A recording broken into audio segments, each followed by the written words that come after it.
আর সংসার নষ্টের জাদু কারো উপর করা হলে সাধারণত তিনটি আলামত তার মধ্যে প্রকাশিত হয়ে যায়। আপনারা হয়তো অনেকেই ভাবেন যে সংসার নষ্টের আবার জাদু হয় কিনা। দেখেন, সংসার নষ্টের জাদু বর্তমানে অনেক ব্যাপকভাবে হচ্ছে এবং রাসূল সাল্লাল্লাহু আলাইহি ওয়াসাল্লামের উপর পর্যন্ত জাদু হয়েছে। জাদু অনেক সত্য একটা বিষয়। লাবিদ বিন আসাম আল্লাহর হাবিব সাল্লাল্লাহু আলাইহি ওয়াসাল্লামের উপর জাদু করেছিলেন এবং কি আল্লাহর হাবিব সাল্লাল্লাহু আলাইহি ওয়াসাল্লাম জাদুর প্রভাবে এতটা রোগাক্রান্ত হয়ে থাকতেন, প্রায় সময় আল্লাহর হাবিব সাল্লাল্লাহু আলাইহি ওয়াসাল্লাম বিছানায় পড়ে থাকতেন অসুখ হয়ে।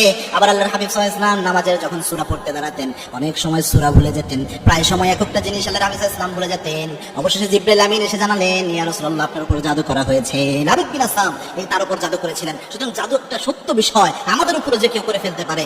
তিনটি আলামত যদি আপনি দেখেন তাহলে বুঝতে পারবেন যে হয়তোবা এমন জাদু করা হয়েছে। যে একবার প্রশ্ন করলেন যে সংসার নষ্টের জাদু হলে কি কি হয়, তার মধ্যে এক নাম্বার যে আলামতটা সেটা হচ্ছে যদি এমন দেখেন পারিবারিক জীবন পরিচালনার ক্ষেত্রে যে আপনার স্ত্রী নরম সরম মেজাজের মানুষ ছিল, অত রাগী মেজাজ বদমেজাজি মানুষ ছিল না, কিন্তু ওই স্ত্রী হঠাৎ করে কি যেন হয়ে গেল, অনেক বদমেজাজি হয়ে গেছে, কথা বললেই রেগে ওঠে, যে কোনো কিছুতে রাগ করে, মানে চিল্লা ফাল্লা করে, এরকম আচরণ স্বাভাবিক তবিয়ত ন্যাচারাল যে মেয়েদের বৈশিষ্ট্য এটা থেকে বের হয়ে এসে অনেক রাগী মেজাজি হয়ে গিয়েছে, তাহলে বুঝতে পারবেন হয়তোবা এটা জাদুর প্রভাব হতে পারে অথবা যে কেউ তাবিজ করতে পারে, এরকম কোনো কিছু হয়ে যেতে পারে। দুই নাম্বার, যদি কোনো স্ত্রীর মধ্যে এটা লক্ষ্য করেন যে ওই স্ত্রী আমলে নামাজে বা যে কোনো আমলে কোনো আগ্রহ পাচ্ছে না অথবা স্বাদ পাচ্ছে না কোনো কিছুতে, এরকম যদি হয় যে নামাজ পড়তে চায়, নামাজ পড়ার উদাসীনতা তার মধ্যে কাজ করে, অনেক সময় নামাজ কাজা করে ফেলতেছে, অনেক সময় নামাজ যে পড়ে সে বলতেছে নামাজে কোনো স্বাদ নাই, অথবা কোনো মা বোনও যদি আপনি অনুভব করেন এই জিনিসগুলো আপনার মধ্যে রয়েছে, তাহলে বুঝতে পারবেন যে হতে পারে এটা একটা জাদুর প্রভাব। কারণ আলেমরা প্রেসক্রাইব করেন এটা জাদু হলে এই আলামতগুলো প্রকাশ পায়। তিন নাম্বার হচ্ছে যে যদি শরীরের মধ্যে অযথা কোনো ব্যথা দেখা দেয়, অর্থাৎ কোনো